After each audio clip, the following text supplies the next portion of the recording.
Assalamualaikum warahmatullahi wabarakatuh. Perkenalkan, nama saya Hanifatul Rosida, biasa dipanggil Hanifa.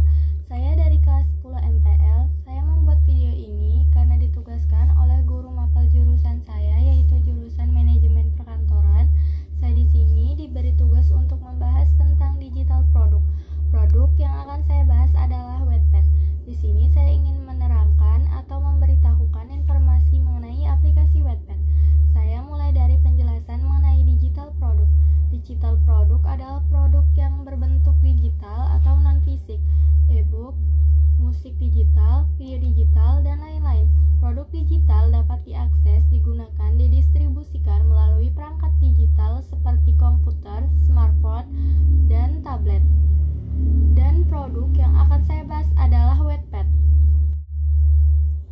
Wattpad adalah platform cerita online yang memungkinkan pengguna untuk membaca dan menulis cerita dalam bentuk digital. Wattpad dapat diakses melalui aplikasi mobile atau website, dan pengguna dapat membaca serta menulis cerita dalam berbagai genre. Ini adalah beberapa cerita-cerita yang terdapat di aplikasi Wattpad dengan berbagai genre. Dan kita dapat menulis cerita di aplikasi ini, mengeluarkan imajinasi kita, mengeluarkan ide-ide kita, dan mengekspresikan karya kita agar bisa dibaca oleh banyak orang. Kita bisa berkreasi di aplikasi ini dan menyampaikan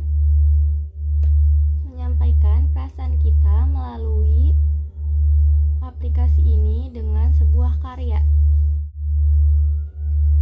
Wattpad memiliki berbagai genre cerita yang populer, antara lain 1. Romance, cerita cinta dan hubungan asmara. 2. Fantasi, cerita yang melibatkan elemen magic, supernatural, atau dunia fantasi. 3. Fiksi ilmiah, cerita yang melibatkan teknologi canggih, ruang angkasa, atau konsep ilmiah lainnya. Yang keempat, misteri, cerita yang melibatkan teka-teki, kejahatan, atau misteri yang harus dipecahkan. Yang kelima, horor, cerita yang menakutkan dan mengerikan, seringkali melibatkan elemen supernatural. Yang keenam, trailer, cerita yang menegangkan dan penuh aksi, seringkali melibatkan kejahatan dan bahaya. Yang ketujuh, drama, cerita yang berfokus pada karakter dan emosi, seringkali melibatkan konflik atau kesulitan. Yang kedelapan, komedi, cerita yang lucu dan menghibur, seringkali melibatkan humor atau situasi konyol.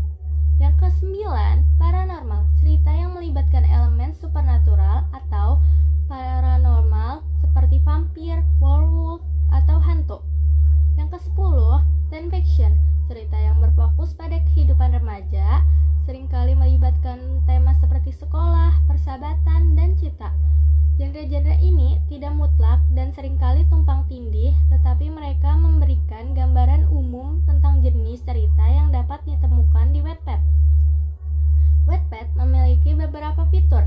Fitur Wattpad antara lain adalah baca cerita online, akses ke perpustakaan cerita yang luas mencakup berbagai genre. Wattpad juga bisa dibaca secara offline loh, dengan cara mendownload buku tersebut terlebih dahulu. Tapi ada beberapa buku yang harus dibayar terlebih dahulu agar kita bisa membaca secara offline. Kedua, tulis cerita sendiri. Pengguna dapat membuat dan membagikan cerita mereka sendiri. Yang ketiga, komunitas online, interaksi dengan penulis dan pembaca lain melalui komentar dan pesan. Yang keempat, feedback dan dukungan, mendapatkan dukungan dan umpan balik dari pembaca untuk meningkatkan kualitas cerita. Yang kelima, kategori dan tag, cerita dikategorikan berdasarkan genre dan tag untuk memudahkan pencarian. Yang keenam, peningkatan dan penghargaan, sistem peringkat untuk cerita populer dan penghargaan untuk penulis berbakat. Yang ketujuh, aplikasi mobile, tersedia aplikasi mobile untuk membaca dan menulis cerita di mana saja. Yang kedelapan, notifikasi untuk update cerita favorit dan aktivitas komunitas. Fitur-fitur ini membuat Wattpad menjadi platform yang populer untuk penulis dan pembaca cerita digital. Terima kasih. Sekian dari saya Hanifatur Rasida. Bye-bye.